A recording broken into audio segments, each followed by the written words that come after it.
enam, 1, 2, 3, 4, 5, 6, 1,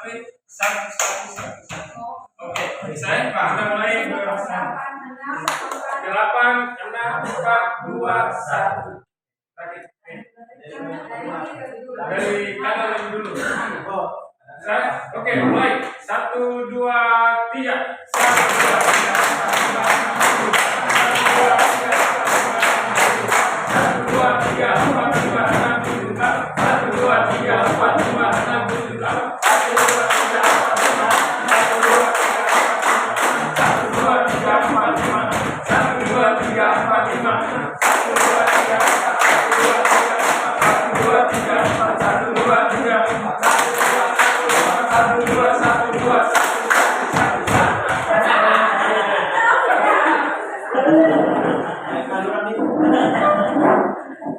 Baik, kita sudah olahraga. Salah semua.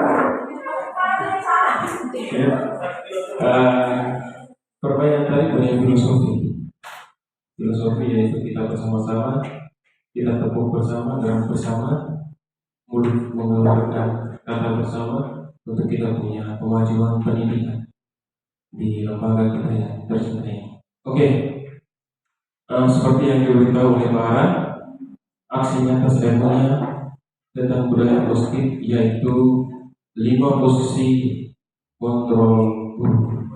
Apa yang harus kita lakukan? Kita ambil 5 posisi itu untuk menyelesaikan kasus siswa tanpa dengan kekerasan. Itu kekerasan mental ataupun kekerasan fisik. Baik, berikutnya. Oke. Di modul 1.4 itu kami belajar banyak tentang beberapa materi. Yang pertama itu tentang disiplin positif, kemudian 5 kebutuhan dasar manusia, kemudian strategi pembuatan keyakinan kelas, kemudian yang keempat 5 posisi kontrol guru, kemudian yang kelima yaitu restitusi. Saya dan Pak sepakat poin yang terakhir yang kami bawa, dan saya membawakan poin yang keempat yaitu 5 posisi kontrol sebagai seorang guru ketika kita menghadapi masalah dengan anak. Oke, tujuan pembelajaran yang pertama, guru dapat melakukan refleksi atas praktik disiplin yang dijalankan selama ini dan dampaknya untuk murid-murid. Tujuan yang kedua, guru dapat menerapkan disiplin restitusi di posisi manajer, minimal pemantau, agar dapat menghasilkan murid yang bertanggung jawab, mandiri, dan merdeka.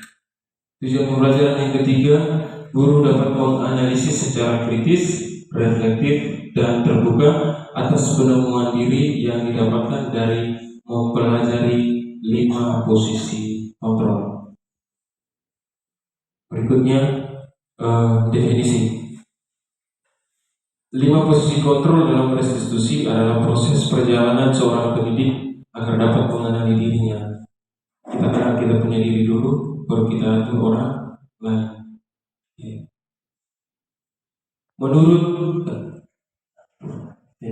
Menurut Dean Gosen, bahasa Inggris ini, dia menyatakan dalam bukunya yang berjudul Restitusi School Discipline bahwa selama ini guru-guru perlu meninjau kembali dan berintrospeksi diri bagaimana penerapan disiplin di dalam ruang-ruang kelas mereka selama ini.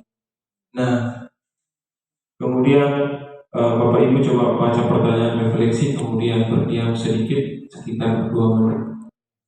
Apakah saya pernah lakukan hal seperti itu? Apakah yang dilakukan selama ini, apakah saya lakukan selama ini telah efektif, kemudian memerdekakan dan memandirikan serta berpusat pada siswa, atau justru hasilnya malah negatif, kemudian perubahan sikap yang diharapkan jauh dari api, peserta didik dan orang tua menitipkan anaknya kepada kita, tidak menerima perlakuan yang diberikan, yang muncul malah restitusi, kebencian, kemarahan, dan serangan terhadap guru.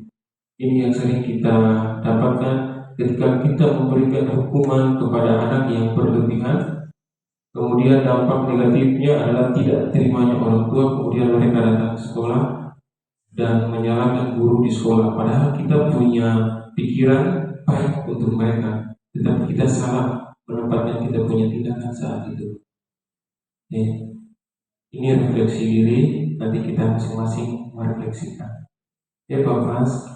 Kemudian atas dasar peristiwa tersebut di atas, di bawah ini paparan tentang 5 posisi kontrol menurut Dean Gozan dalam penerapan disiplinnya di sekolah.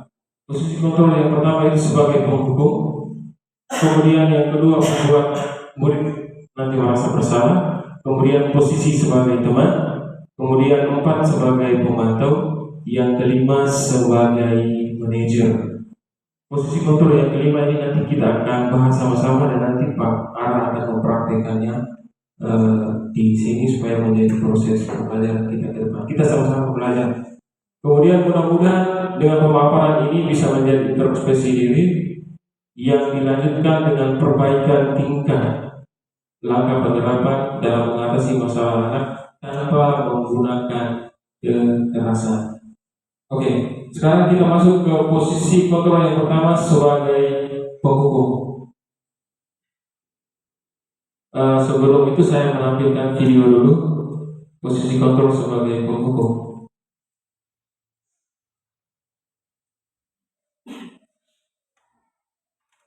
Contoh.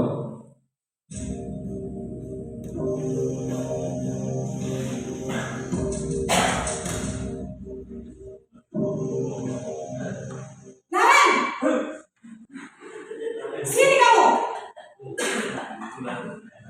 Selamat pagi, Bu. Selalu terlambat. Kamu deh, pasti terlambat. Maaf, Bu. Saya Apa? Apa coba? Alasan kamu apa lagi? Kapan sih kamu tidak terlambat? Malas sekali ya kamu jadi anak. saya Dasar pemalas. itu ada Kapok sih kamu. Sudah berapa kali terlambat? Sana, kamu keliling lapangan basket 2 kali. Kenapa saya harus keliling lapangan basket, Bu? Kenapa? Kamu malah ibu. Berani-beraninya jawab. Sudah terlambat, masih berani jawab pula. Sekarang, keliling lapangan basket 5 kali sekalian. Biar kapok. Cepat. Pergi sana ke lapangan basket.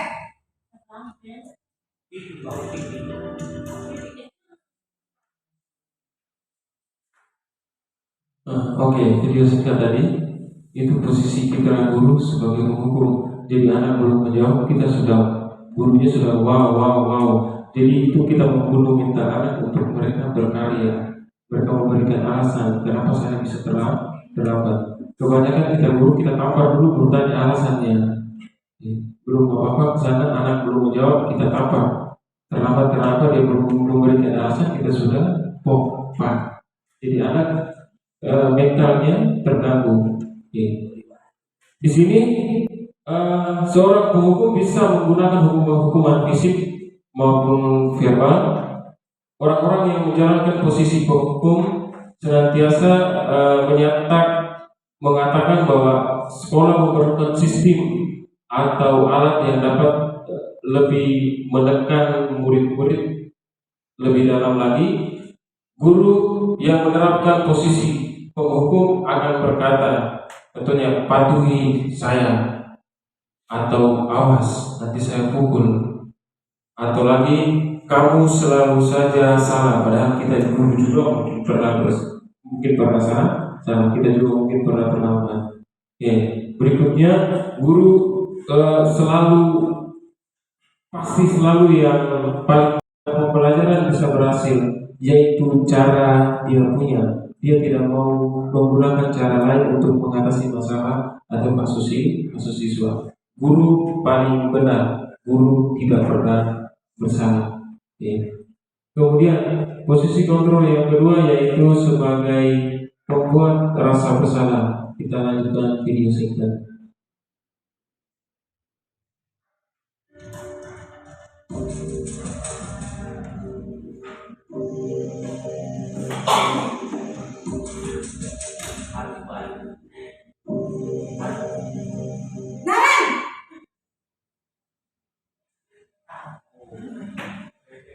Selamat pagi, Bu. Naren, kamu kenapa terlambat lagi, nak? Ya Tuhan, Naren, kamu senang ya bikin ibu susah ya? Kalau kamu terlambat lagi, nanti ibu yang ditegur bapak kepala sekolah, nak. Disangka ibu tidak bisa membina kamu. Duh, gimana ini? Maaf, Bu. Duh, Gusti Naren,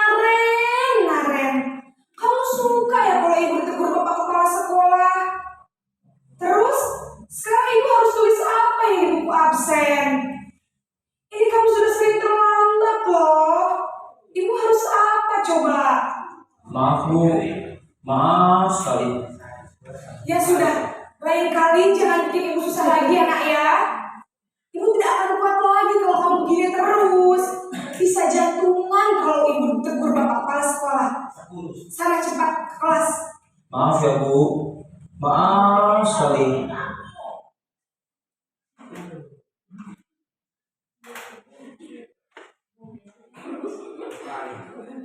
Oke Bapak Ibu, ini kasus yang kedua ini lebih ke ibu-ibu.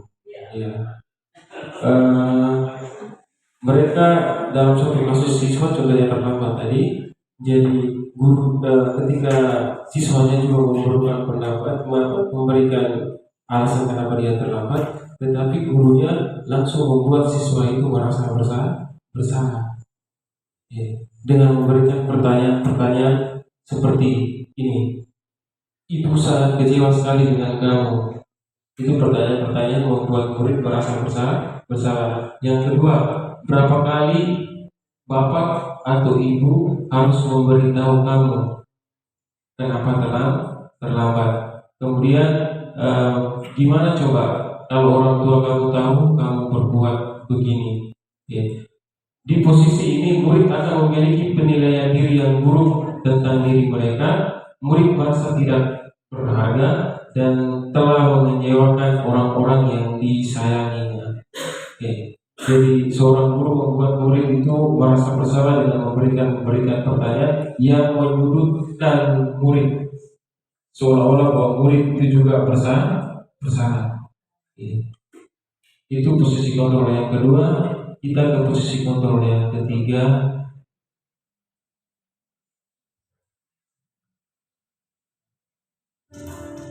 Posisi teman.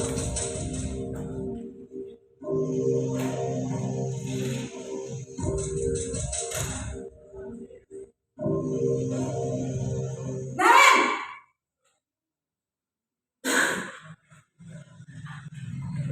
Selamat pagi, Bu. wah, sudah jam berapa ini, nak? Terlambat lagi ya, sayang. Iya, Bu. Habis ibu saya lupa bangunkan saya, Bu. Kamu malah menyalahkan ibu kamu. Kamu bukannya anak yang larinya paling kencang. Kok terlambat sih? Iya, Bu. Saya memang terlambat bangun tadi. Jadi biarpun saya lari kencang, tetap gak kekejar, Bu. Ya sudah sana. Nanti lain kali larinya lebih kencang lagi ya. Biar gak terlambat lagi. Bikin senang ibu. Demi ibu. Bisa kan? Bisa, Bu. Ya sudah sana masuk kelas. Ibu beresin urusan absen kamu. Kamu ini ada-ada saja.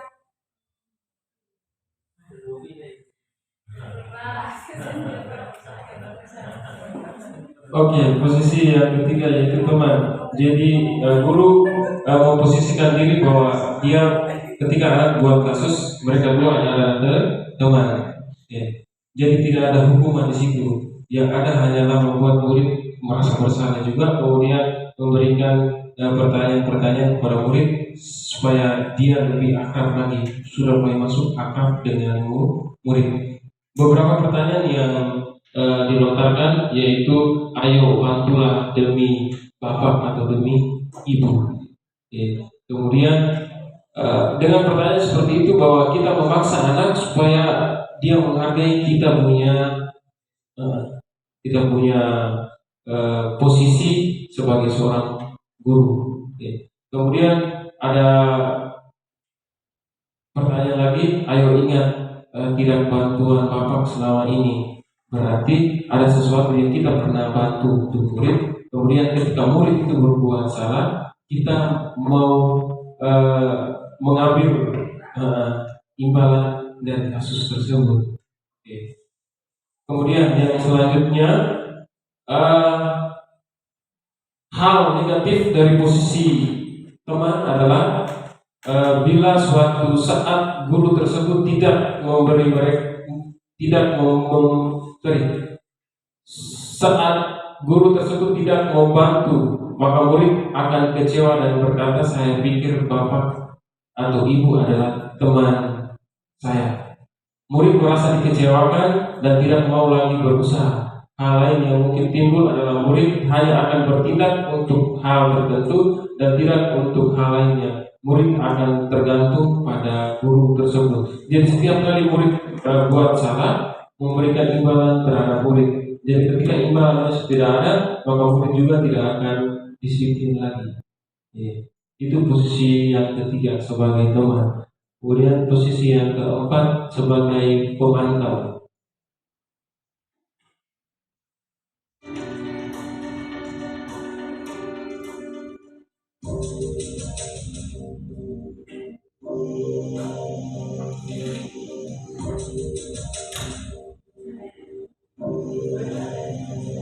Naren,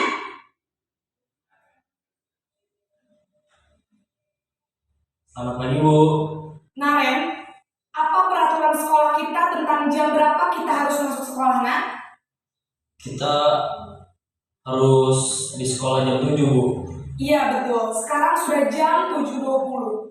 Naren sudah tahu konsekuensinya jika terlambat hadir. Paham Bu, saya harus tinggal kelas pas jam istirahat selama 20 menit. Iya benar, konsekuensinya demikian. Jadi nanti jam 9.30 pas istirahat, kamu harus tinggal di kelas, kerjakan tugas tambahan untuk ketertinggalan kamu, ya? Baik Bu.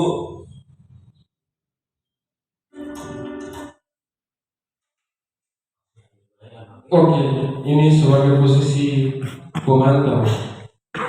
Begini Bapak Ibu, posisi pemantau kita lebih menekan kepada peraturan, disiplin.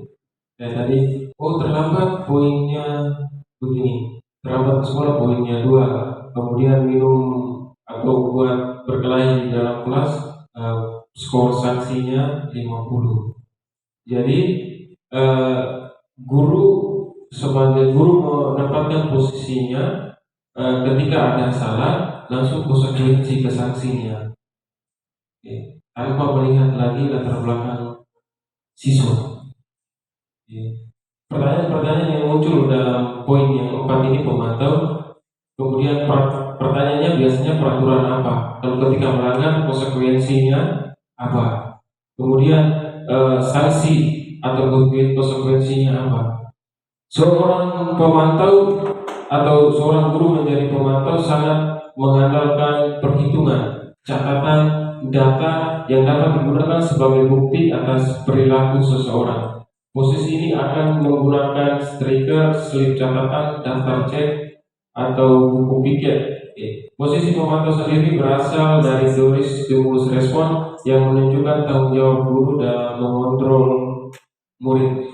Jadi kita menekan siswa hanya karena peraturan atau tertib yang kita sudah buat, tanpa kita menggali instruksi, kebutuhan siswa yang lebih mendalam, kenapa dia sampai terlambat seperti itu. Jadi kalau siswa terlambat sedikit, peraturan, siswa terlambat sedikit, peraturan itu memang baik juga mengikat. Tetapi hal-hal tertentu kita gunakan, kita punya emosional, hal tertentu kita gunakan, kita punya peraturan. Posisi yang terakhir yaitu kelima, ini biasanya dilakukan oleh Bapak Kepala Sekolah sebagai manajer. Mulai dari tingkatan posisi yang pertama, yaitu sebagai penghukum, ya kita biasa guru itu lebih ke penghukum. Yang posisi ini adalah posisi manajer sebagai seorang kepala sekolah. Biasanya dilakukan karena secara emosional mereka sudah sampai pada tahapan tersebut.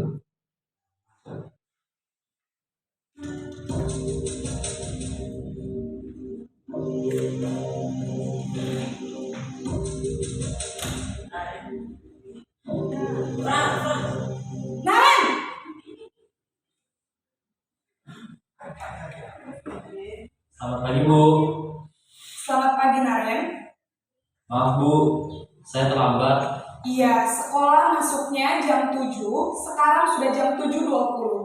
Jadi sekarang bagaimana ini Naren? Maaf Bu, saya lupa setel alarm saya semalam.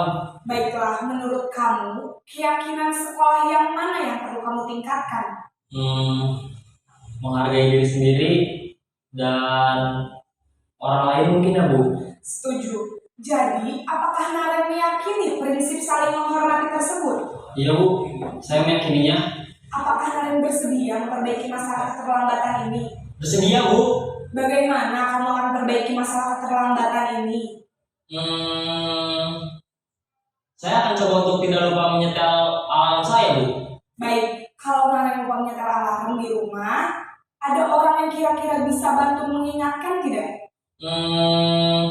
Ada Bu, kakak saya, Kak Emma. Ada lagi selain Kak Emma? Selain Kak Emma, ada ibu saya. Baik, jadi yang mengingatkan Naren adalah Kak Emma dan ibu kamu ya? Kira-kira akan mulai start alarm kapan nih Naren? Setelah pulang sekolah, akan segera saya lakukan. Baik, jadi Naren akan setel alarm untuk bangun besok pagi dan akan diingatkan oleh kakak dan ibunda Naren ya? Ada lagi yang mungkin perlu dilakukan Naren agar tidak terlambat bangun lagi? Tidak ada Bu. Baik Naren, terima kasih untuk kerjasama kamu. Sekarang kamu perlu kembali ke kelas untuk belajar. Baik Bu, terima kasih.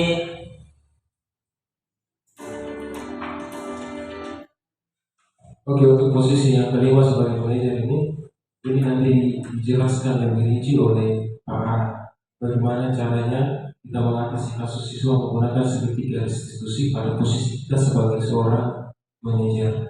Oke, jadi sebagai seorang manajer kita menanyakan alasannya kenapa sampai terlambat, kemudian memberikan juga tanggung jawab kepada siswa dan memperbaiki dia sendiri, yang memperbaiki dia punya kesalahan dengan kita kembali ke kesepakatan atau keyakinan kelas atau keyakinan sekolah yang kita sudah pernah buat.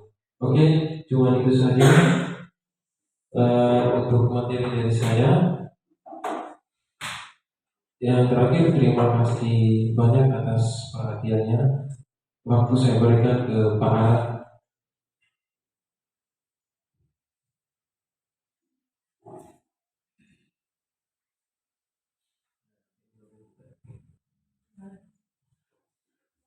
Baik, luar biasa materi yang diwakilkan oleh Pak Yofil terkait 5 posisi kontrol. Teman-teman pasti sedang membuat refleksi secara pribadi. Saya sedang berada pada posisi kontrol pertama. Apakah saya sebagai seorang penghukum, sebagai seorang teman, atau sebagai seorang manajer di sana? Nah, untuk terkait sebagai seorang manajer,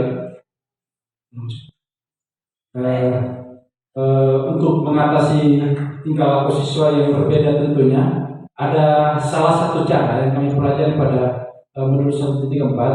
Ada salah satu cara ketika kita memposisikan diri kita sebagai manajer, ada salah satu cara yaitu penerapan segitiga restitusi. Baik, waktu selanjutnya saya langsung memberikan materi terkait penerapan segitiga restitusi. Minta maaf teman-teman mengganggu waktunya sebentar lagi.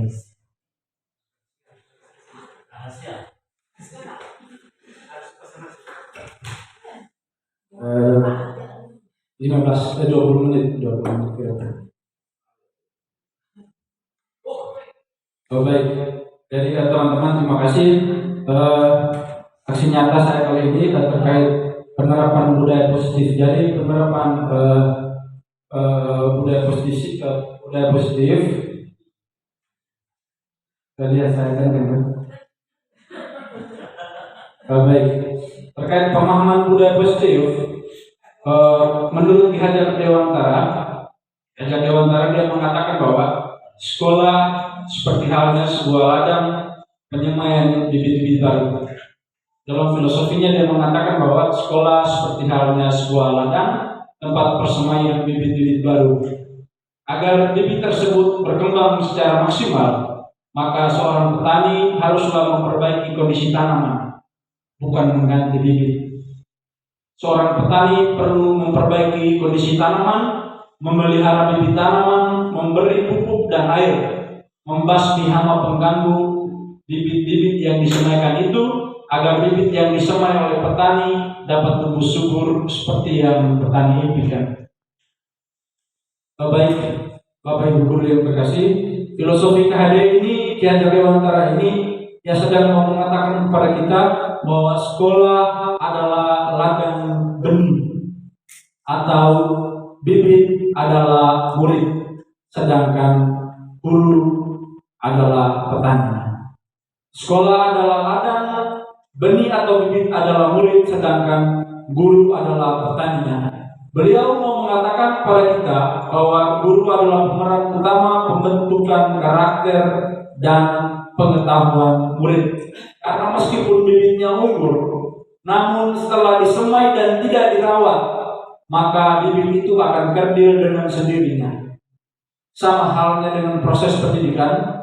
Ketika murid dibiarkan, tidak diperhatikan, tidak disayang, tidak diberi perhatian khusus atau tidak disayang, maka sama halnya kita sedang membiarkan murid untuk kerdil dengan kesendiriannya. Baik, saya lanjutkan pengertian budaya positif. Jadi Bapak Ibu guru, budaya positif adalah sebuah nilai kebajikan, sifat atau moral yang baik, yang menjadi keyakinan dan pada akhirnya menjadi karakter atau ciri khas dari sebuah komunitas atau sebuah lembaga. Untuk menciptakan budaya yang positif di sekolah, guru hendaklah mampu menjalankan perannya dalam menciptakan pembelajaran yang nyaman dan menyenangkan di sekolah. Karena budaya positif dapat mendorong murid untuk mampu berpikir dan bertindak serta mencipta sebagai proses memerdekakan dirinya sehingga murid lebih mandiri dan bertanggung jawab. Selanjutnya, salah satu cara dalam penerapan budaya positif adalah penerapan segitiga restitusi. Jadi penerapan segitiga restitusi ini hanya merupakan salah satu cara. Merujuk pada pengertian restitusi itu sendiri. Restitusi adalah proses menciptakan kondisi bagi murid untuk memperbaiki kesalahan mereka, sehingga mereka bisa kembali pada kelompok mereka dengan berkarakter atau dengan karakter yang lebih kuat. Itu menurut para seorang filsuf yang bernama Gosen. Restitusi juga merupakan proses kolaboratif yang mengajarkan murid untuk mencari solusi untuk masalah mereka dan membantu murid berpikir tentang orang seperti apa yang mereka inginkan dan bagaimana mereka harus memperlakukan orang lain. Terlepas dari teori itu, ada sebuah teori lagi dari Jan Gosen dalam bukunya tentang restitusi, dalam bahasa Inggris Restructuring School Discipline. Saya tahu ya. Tidak dulu dari Jepang. Baik, telah merancang sebuah tahapan untuk memudahkan para guru dan orang tua dalam melakukan proses untuk menyiapkan anaknya untuk melakukan restitusi bernama segitiga restitusi atau restitution triangle. Jadi untuk mengatasi persoalan di sekolah itu ada sebuah cara yang namanya penerapan segitiga restitusi. Jadi kita tidak langsung ketika siswa tersebut berbuat salah, kita tidak langsung ke sana dan memberi hukuman kepada mereka. Sebagai fungsi kontrol kita tadi yaitu sebagai seorang penghukum. Kamu kenapa terlambat? Itu yang biasa saya lakukan. Tanpa bertanya alasanmu apa melakukan itu. Ketika seorang melakukan sesuatu, pasti dia memiliki alasan. Betul ya? Baik, ini tampak dari segitiga restitusi. Ada menstabilkan identitas, validasi kebutuhan, dan menanyakan keyakinan. Nah, tahapan-tahapan ini tergambar di sini. Yang pertama, langkah penerapan segitiga restitusi yang pertama pada bagian dasar segitiga tadi adalah menstabilkan identitas. Jika anak berbuat salah, maka ada kebutuhan dasar yang tidak terpenuhi. Misalnya, sebagaimana misal, Sukril, anak kita Sukril, kenapa dia sering tidak ke sekolah? Karena si Sukril itu dia berasal dari keluarga broken home. Ketika seorang anak berasal dari keluarga broken home, maka ada kebutuhan dasar, yaitu dia kurang kasih sayang, kurang perhatian, kurang memiliki cinta kasih dari orang tua. Manusia itu, kebutuhan dasar manusia itu memiliki pengakuan dari orang-orang, misalnya memiliki kasih sayang dari orang-orang di sekitar, misalnya. Jadi ketika kebutuhan dasar ini tidak terpenuhi, maka bisa saja seorang siswa atau seorang murid akan melakukan perilaku yang menyimpang dari peraturan sekolah. Nah, jika anak berbuat salah, maka ada kebutuhan dasar yang tidak terpenuhi. Contohnya, seperti kurangnya kasih sayang dan perhatian dari orang-orang di sekitar. Baik Bapak Ibu Guru, bagian dasar segitiga restitusi ini memiliki tujuan untuk merubah orang yang gagal karena telah berbuat kesalahan menjadi orang yang sukses. Guru kita harus mampu meyakinkan mereka dengan mengatakan kalimat seperti ini, misalnya, tidak ada manusia yang sempurna. Ketika siswa berbuat salah, kita tidak langsung menjudge bahwa lu bersalah, lu terlambat, lu melanggar peraturan sekolah. Bisa juga sontakan-sontakan kita atau perilaku-perilaku kita itu mengganggu perasaannya. Ketika psikisnya terganggu, maka perbuatan juga pasti akan selalu menyimpang. Baik Bapak Ibu Guru, selain tidak ada manusia yang sempurna, selain kalimat tidak ada manusia yang sempurna, bisa saja kita mengucapkan atau menyatakan seperti ini. Temanmu kemarin juga melakukan hal yang sama. Ketika si Sukril tidak sekolah, kita panggil dan mengatakan bahwa Sukril, temanmu kemarin juga melakukan hal yang sama seperti Sukril lakukan. Aneh kan? Selanjutnya, ketika seseorang dalam kondisi emosional, ketika siswa kita, murid kita dalam kondisi emosional, maka otak tidak akan mampu berpikir secara rasional atau pikiran yang sehat. Saat inilah kita guru menstabilkan identitas anak. Anak kita bantu untuk tenang dan mencari solusi untuk menyelesaikan permasalahan. Jadi ketika mereka melakukan kesalahan, kita jangan langsung menjudge bahwa kamu berbuat salah atau kamu salah. Kita yang terlebih dahulu kita lakukan adalah membuat dia tenang atau membuat dia nyaman dengan menerapkan segitiga restitusi, yaitu yang pertama, menstabilkan identitas. Baik Bapak Ibu, setelah menstabilkan identitas,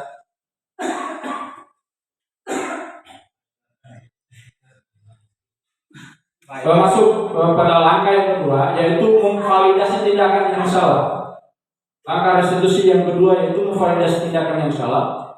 Konsep langkah kedua adalah kita harus memahami kebutuhan yang mendasar tindakan anak tersebut berbuat kesalahan. Menurut teori kontrol, semua tindakan manusia baik atau buruk pasti memiliki maksud atau tujuan tertentu. Ketika kita menolak anak yang berbuat salah, dia akan tetap dalam masalah.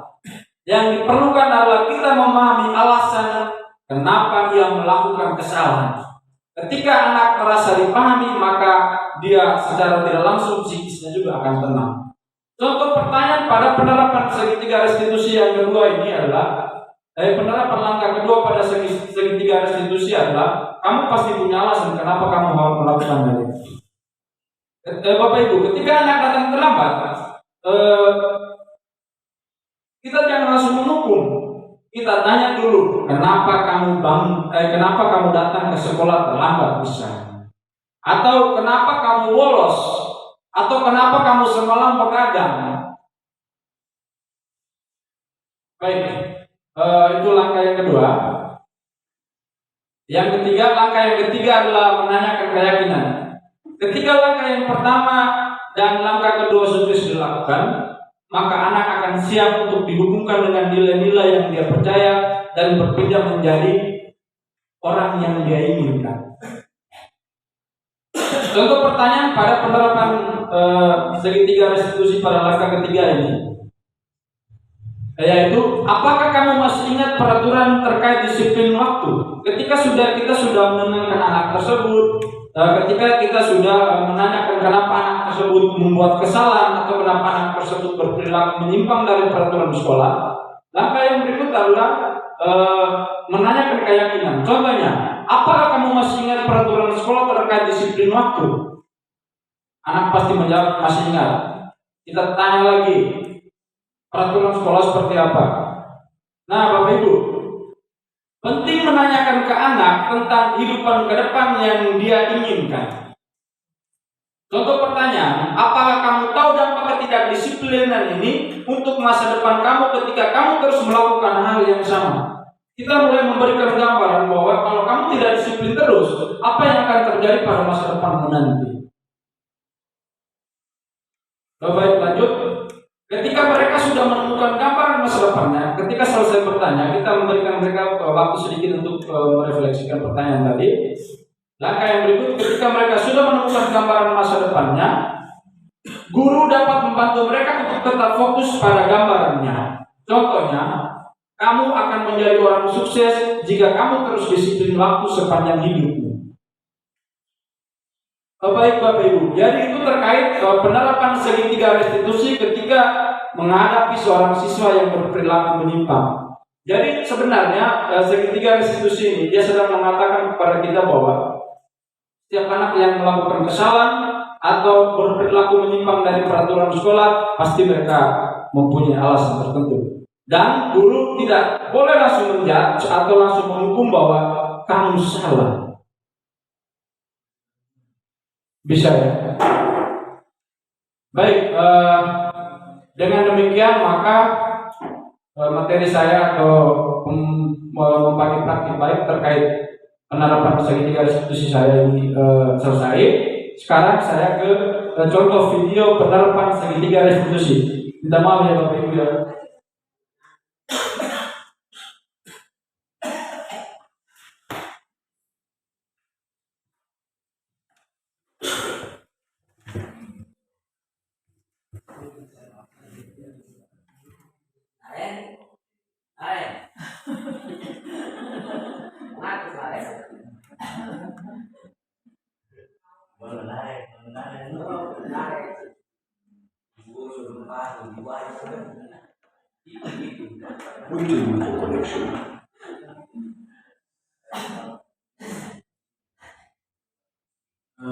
Bapak Ibu, sementara ini berikutnya saya sudah banyak.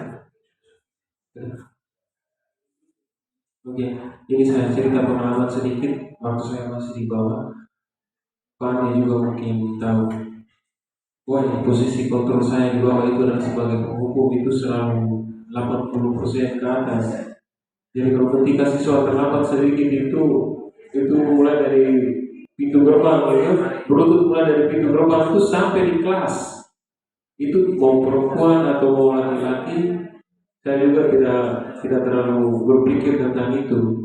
Tetapi setelah saya sedikit menyentuh materi ini, hal-hal yang model begitu itu saya setengah mati, tetapi sudah mulai berkurang, mengambil posisi sebagai teman, kemudian sebagai manajer sementara belajar.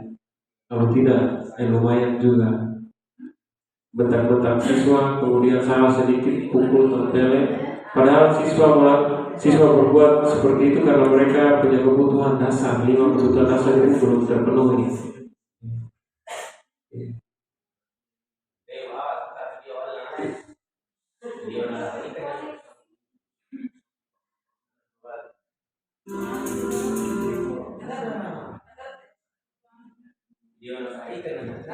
Baik, jadi ini salah satu contoh penerapan segitiga restitusi di sekolah.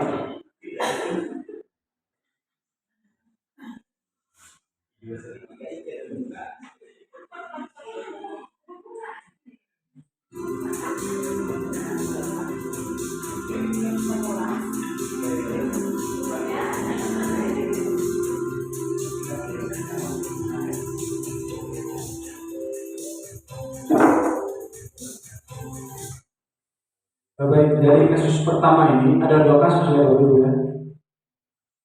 Dari kasus pertama ini bunyi kasusnya seperti ini.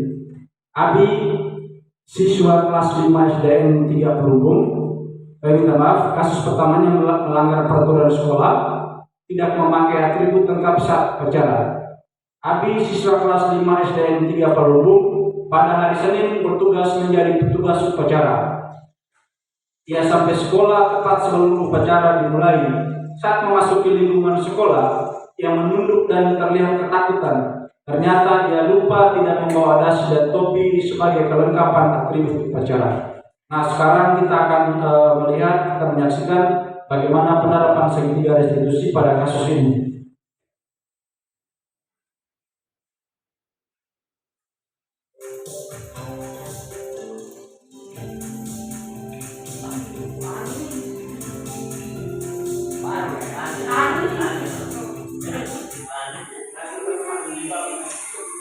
Biasanya kamu tidak pakai topi dan dasi, apa ketinggalan atau masih di tas?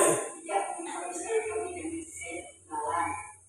oh, ya tidak apa-apa. Semua orang pasti pernah melakukan kesalahan ini. Seperti Senin lalu, teman kamu juga ada kan yang tidak memakai topi dan dasi?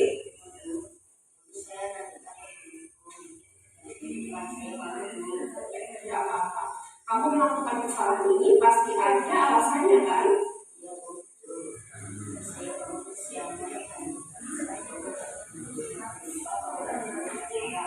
Nah, berarti Mas Abi sudah bagus itu tidak terlambat sekolah. Artinya cuma ketinggalan apa? Topi dan dasinya, ya kan? Nah, berarti Mas Abi tadi pagi sudah cepat, yaitu cepat siap-siapnya berangkat ke sekolah.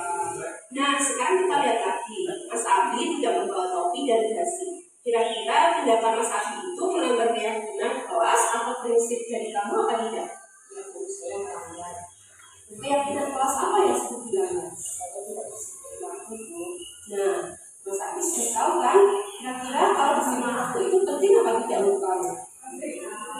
Oke, kalau kamu itu penting, kira-kira tindakan apa yang akan Mas Abi lakukan ke depannya? Supaya apa? Bagus. Jadi kalau kamu sudah memperbaikinya, kamu akan menjadi orang yang seperti apa? Oke, baiklah seperti itu. Sekarang Mas Abi kembali ke barisan dan siap-siap untuk mengikuti upacara ya.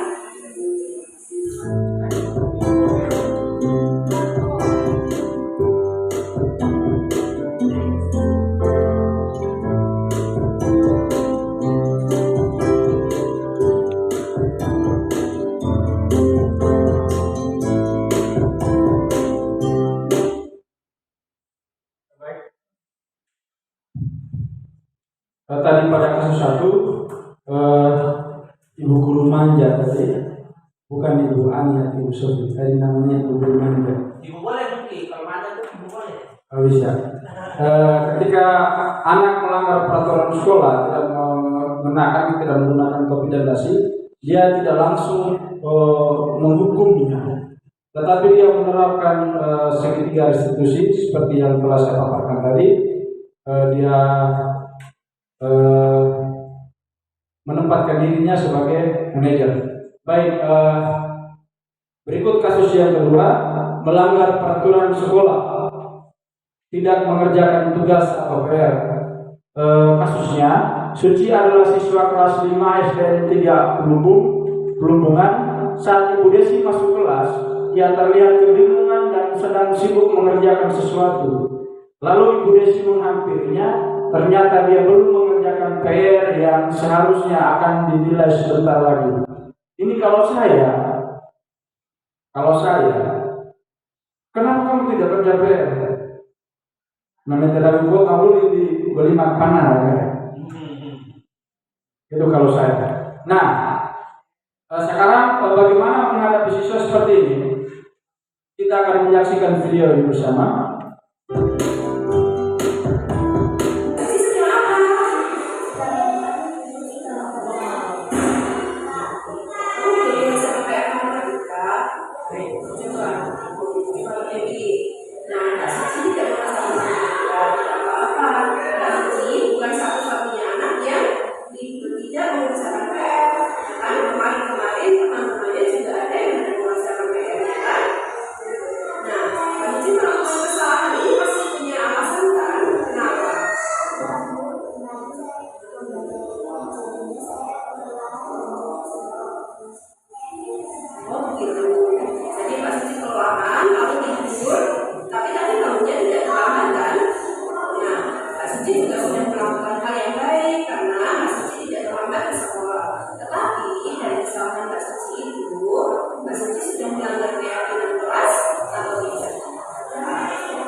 Kalau sudah tahu ini, kira-kira Mbak Suci akan melakukan apa bertanya?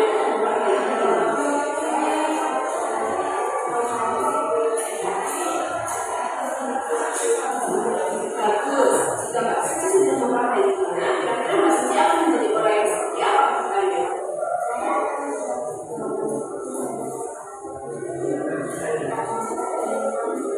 Bagus. Kalau sudah tahu apa yang Mbak Suci lakukan, sekarang Mbak Suci boleh duduk dan siap-siap untuk mengikuti pelajaran selanjutnya ya. Assalamualaikum warahmatullahi wabarakatuh. Perkenalkan nama saya Abi, saya siswa SD Negeri Magelangan. Baik.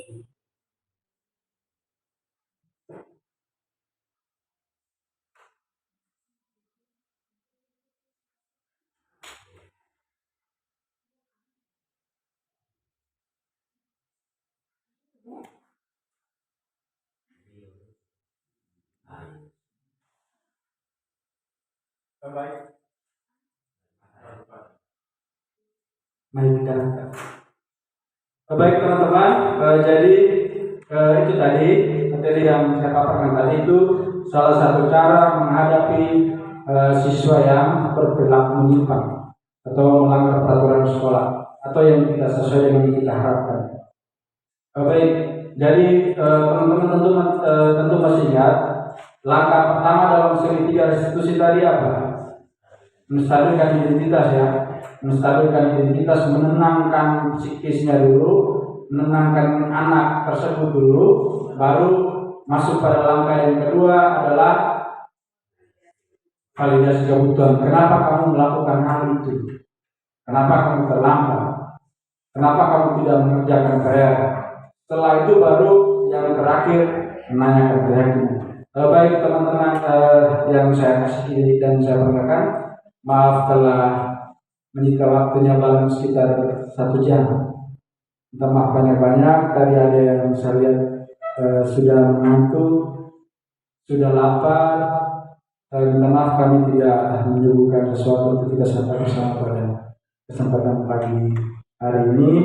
Demikian saya dan Pak Yofi mengucapkan limpah terima kasih yang sebanyak-banyaknya atas kesempatan teman-teman semua telah bersedia untuk mendukung kami dalam program ini.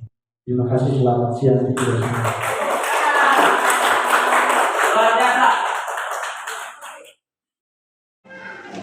Baik, selamat pagi semuanya. Oke.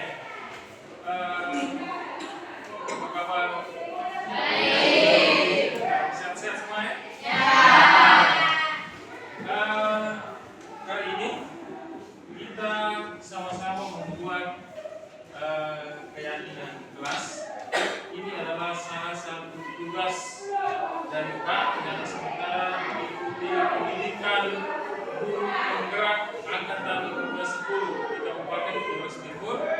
Tugas aksi nyatanya adalah kita membuat keyakinan kelas dari materi tentang budaya positif di lingkungan kelas secara kecil dan di lingkungan sekolah secara luas atau secara universal. Oke.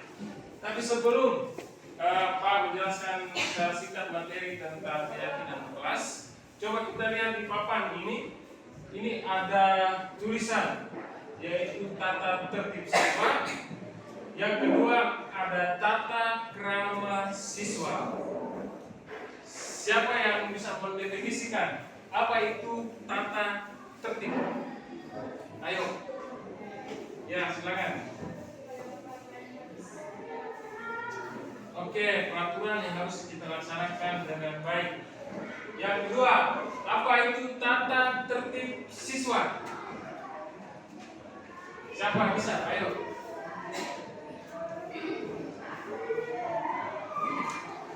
Ayo. Datang, silakan. Apa itu tata tertib? Ya. Agak besar sedikit ya. Siswa harus mengikuti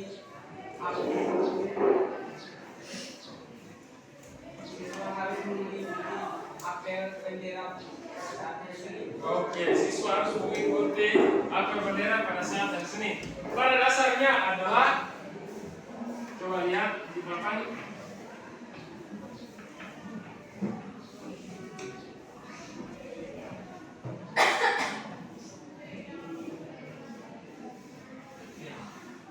Pada dasarnya adalah, tata krama adalah merupakan aturan perilaku dalam kehidupan, contohnya saling menghormati, saling menolongi. Yang berikut tata tertib adalah sistem aturan atau susunan perilaku.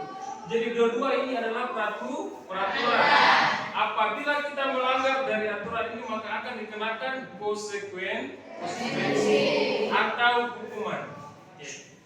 Nah, ini beda dengan kesepakatan kelas yang nanti sebentar Pak jelaskan. Oke, sekarang kita masuk ke materi, yaitu tentang kesepakatan kelas.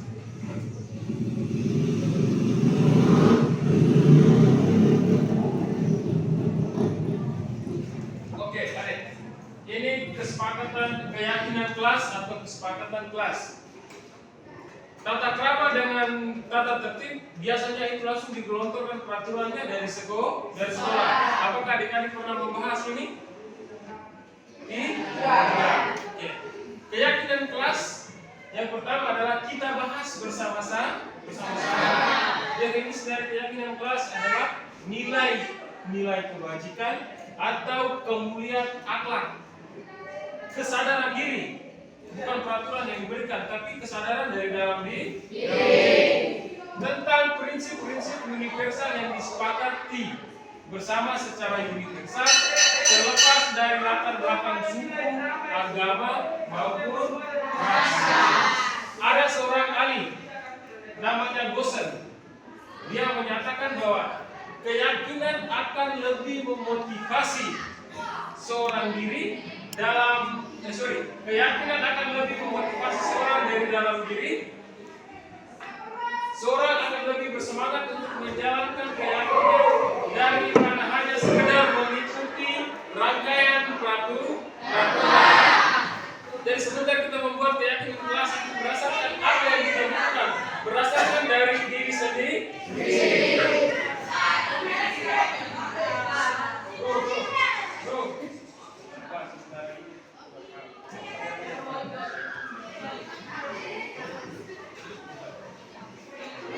Jadi saya ulangi, menurut seorang ahli yang namanya Gosen, keyakinan itu akan lebih termotivasi dari dalam diri, intrinsik, tentang seorang akan lebih bersemangat untuk menjalankan keyakinan daripada hanya sekedar mengikuti serangkaian peraturan.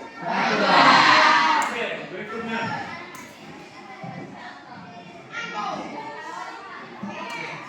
Tujuan dari sudah kita buat keyakinan kelas, tujuannya itu adalah membentuk karakter yang positif pada anak melalui kesadaran diri, bukan dari aturan. Kebiasaan positif, kemudian perilaku positif, serta memberikan teladan yang positif kepada diri kita sendiri, kepada teman-teman kita, dan kepada warga di lingkungan sekolah. Sehingga diharapkan dapat meningkatkan kedisiplinan murid yang berasal dari diri murid itu sendiri. Lanjut. Berikutnya.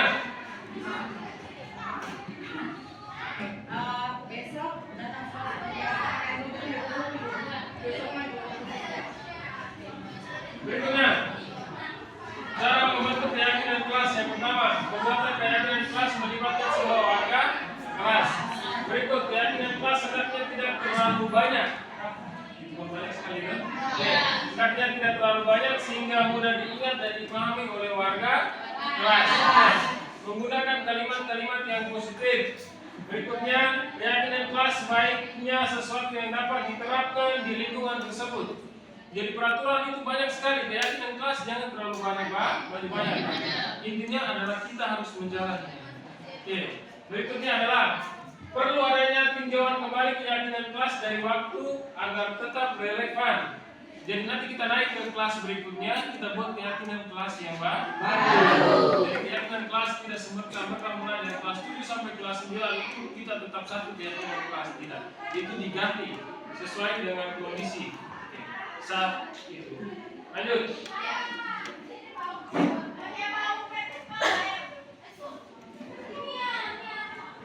Oke, sekarang definisi dari keyakinan kelas tadi sudah, tujuan dari keyakinan kelas tadi sudah. Sekarang kita membuat keyakinan kelas. Pak akan bagi ini, masing-masing siapkan dia punya alat tulis. Kemudian nanti Pak akan berikan pertanyaan, kemudian ditulis di dalam ini. Kemudian satu orang datang untuk mengangkat di sini. Oke, satu Pak bantu. Ini salut. Ada waktu. Ini kelompok berikut. Ya. Ada empat nih. Yang sisanya kembalikan ke Pak lagi ya. Oke. Bagi, ayo cepat.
Teman-teman tulis di situ.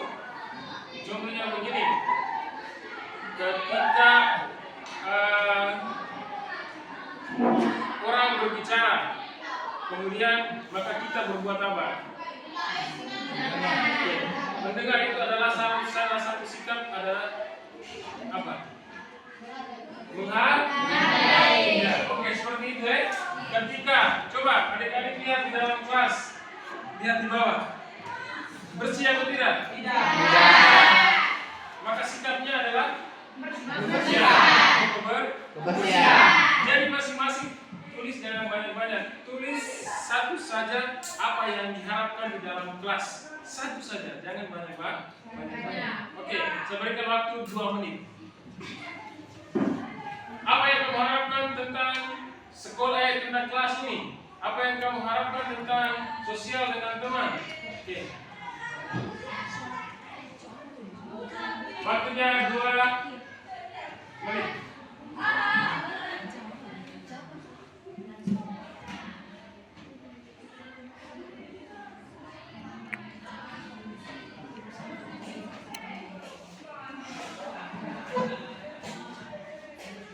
Atau salah satu contohnya mengumpulkan tugas tepat waktu adalah sikap apa? Oke, bisa ya? Tulis dulu, nanti baru kita sama-sama rangkai. Atau contohnya hadir tepat waktu adalah tanggung jawab, bisa juga disiplin. Tulis saja. Apa yang kalian harapkan tentang kelas yang akan datang? Satu saja, jangan banyak-banyak.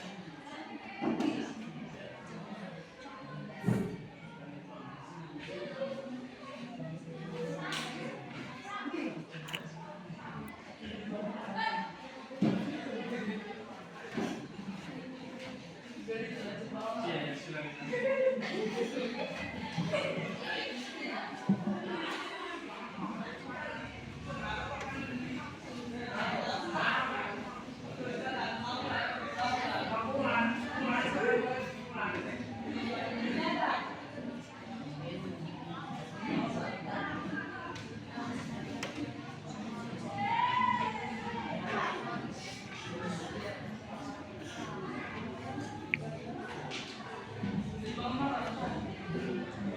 Sudah.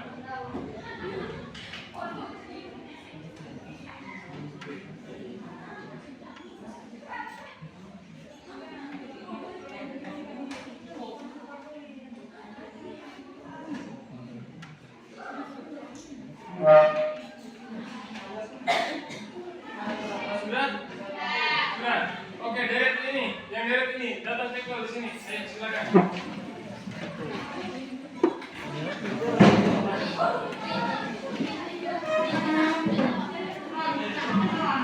Tackle yang sini.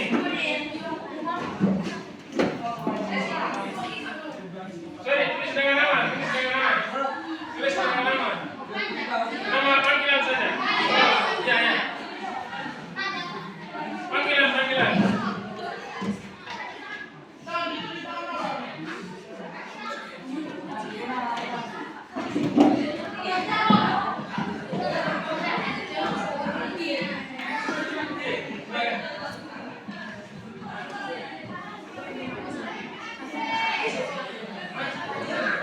Ya. Oke. Setelah selesai, take saja di atas. Oke.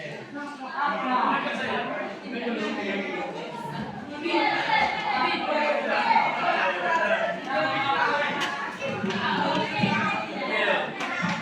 Sudah, kelas deret ini. Sudah.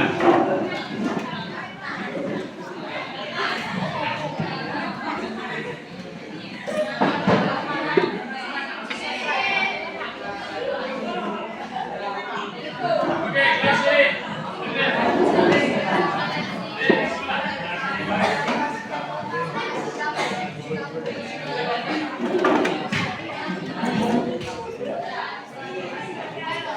Sudah, berikutnya. Berikutnya kelas ini.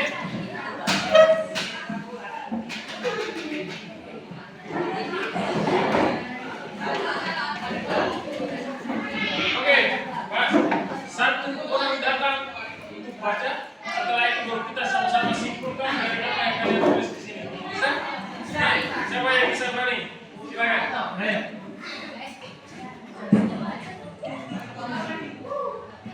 Hah?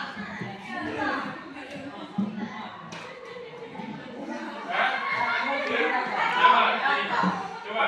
Saya berharap di kelasnya bersih, rapi, dan tidak ada sampah yang berserakan. Oke, berarti kebersihan. Oke, apa lagi? Ini siapa? Deliska. Oke, lanjut. Saya mengharapkan agar tempat bisa membersihkan Oke, berarti kebersihan. Oke, lanjut.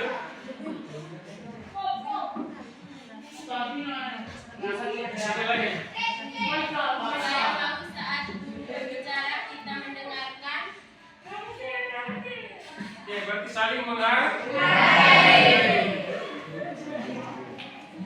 Saya berharap di dalam kelas ini bersih dan rapi dan tidak ada sampah. Oke, berarti kebersihan. Lanjut lagi. Dan saya harapkan saya masih rapi dan ruangan yang bersih. Oke, kebersihan. Lanjut. Yang saya inginkan di kelas saya adalah pertama Oke, kebersihan. Setelahnya.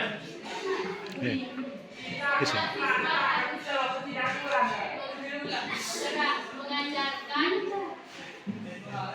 mengerjakan pikir dengan baik. Berarti tanggung jawab. Tanggung jawab. Tanggung jawab. Jangan dibuang nih. Ya, lanjut. Ya, kebersihan. Apa lagi? Saya harap dari kelas ini adalah saya di kelas ini bersih setiap Oke, hari. lanjut. Kebersihan. Menjaga keindahan kelas. Sama. Kebersihan. Menjaga nama baik sekolah. Oke, nama baik sekolah. Ini apa ini? Tanggung jawab. Tanggung jawab. Oke, lanjut. Siswa harus mengerjakan tugas yang diberikan dan mengumpulkan tempat waktu. Oke, juga masuk. Disiplin, eh? Ya. Disiplin. Oke, lanjut. Mengumpulkan tugas tentang kelompok. Oke, disiplin. Tanggung jawab. Membersihkan halaman sekolah. Kebersihan. Apa lagi?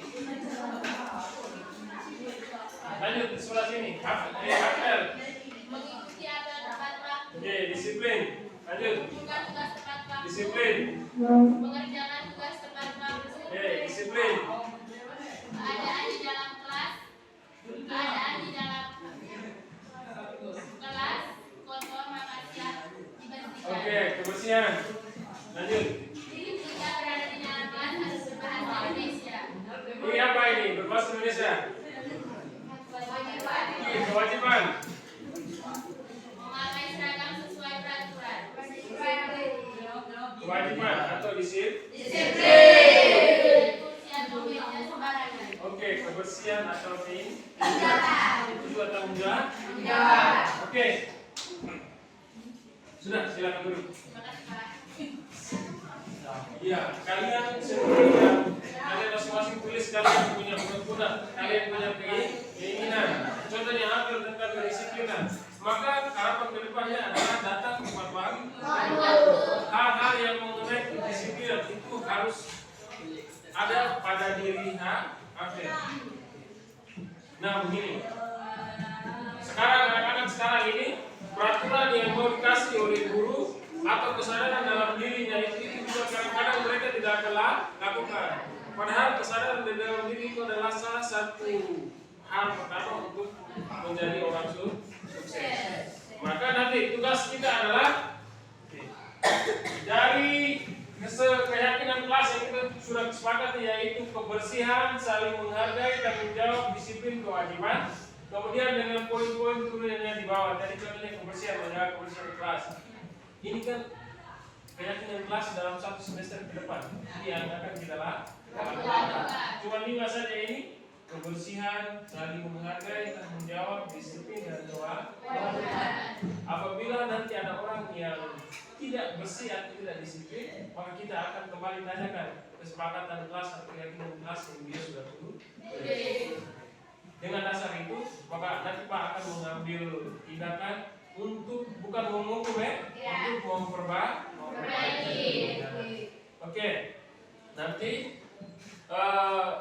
kita akan buat ini, kemudian tempelkan di sini menjadi satu keyakinan kelas. Bisa ya? Oke.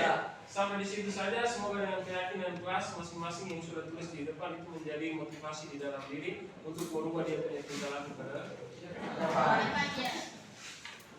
Akhir kata, mari kita menjadi orang yang baik, terus belajar, karena dengan belajar kalian akan menjadi orang yang sukses dan bahagia. Itu saja. Selamat pagi, terima kasih banyak dan tetap semangat.